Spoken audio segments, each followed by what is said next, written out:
Alright, this is my submission for Des 1 Week 1 Life and Death assignment. So I've already got Unreal opened up. You can see my 3 scenes kind of laid out here. Go ahead and get started. And before we go anywhere, I'll just show you that I do have the life bar in the bottom left there, and of course my validation at the bottom. And then directly in front of me I have placed a single spike trap. Click shink.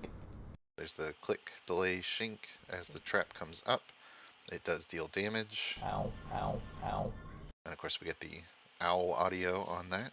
And then if we take enough damage, ow, ow, ow, ow, ow, ow. Magic. The player resets with the magic audio cue. Before I go on, I will go back out and show that this trap is instance editable. So we changed that damage to 300, and now if we run into it, just immediately dead and respawned. Right. So moving on from there into my 3 gameplay scenes, you start off in this sort of closet of this larger structure, and you kind of look across and you see these 3 options here, all separated from you by this big row of spikes. So if you try to run across them, it's a little too much to make it. So you have to step out into this alleyway here that kind of guides the player down. Although you saw the first time you step out, it will kind of block you from going back. And those spikes will keep coming up along the sides, just as a kind of indication or a warning to the player. Theoretically, if you wanted to, you could jump from there all the way across. You may not know that at first, so you get to this end and you have a forced jump to encourage you to figure out how to cross. Now getting to your 3 options. First one, clearly no-go, a dead end full of spikes. Second one here, you've got a clear shot to the exit, so if you go ahead and try to take that, you're not going to make it. Those spikes come up way too fast and theoretically extend all the way through the end. So you come up to the last option. Again, more spikes are popping up here. And you may not think that you need to go that way because of those spikes, but you notice they also disappear if you move away. So, well, maybe give it a shot.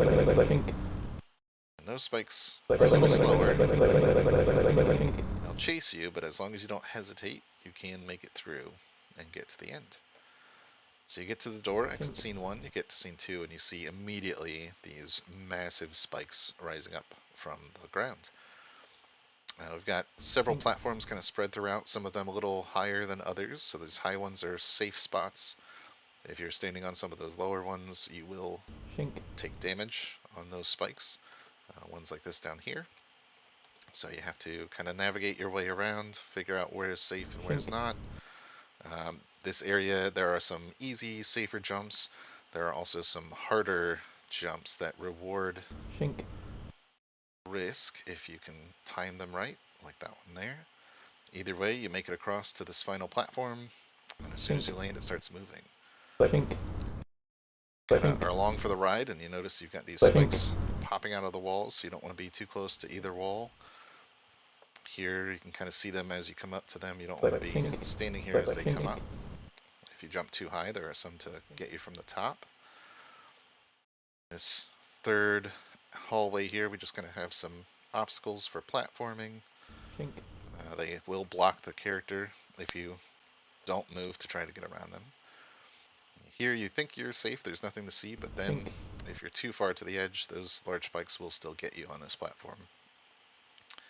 And there it is, you can see your final reward at the end of this hallway. So you just wait for the platform to take you there, jump up, grab the collectible, and that's it. You grab the magic jam, you win.